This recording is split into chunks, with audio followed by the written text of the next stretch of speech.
Once upon a time, in a little shack by the edge of a dark forest, lived a poor woodcutter with his two children, Hansel and Gretel, and their stepmother.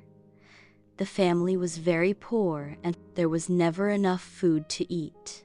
One day the stepmother told the woodcutter they had to leave the children in the forest because they could not feed them. The woodcutter was very sad, but finally agreed.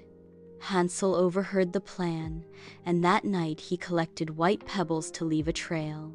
The next morning they went deep into the forest, and Hansel dropped pebbles along the way. When night came, the moonlight showed the white stones, and the children followed them back home.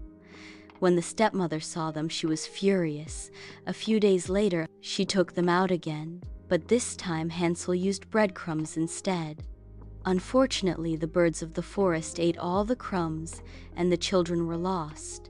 They wandered in the woods until they found a house made of cake and candy and cookies. Hungry and tired, they began to eat it. Then an old woman came outside. She invited them in and gave them some more food, but she was a real witch. She locked Hansel in a cage and made Gretel work in the kitchen, planning to fatten and cook.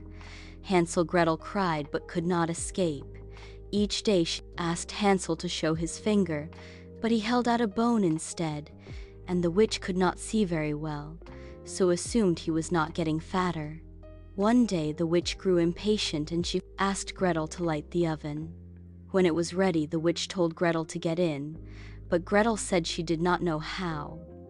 The silly witch leaned in, and Gretel pushed her in quickly. She freed Hansel, and they found jewels and gold in the witch house. Carrying a sack of treasure, they found the way home.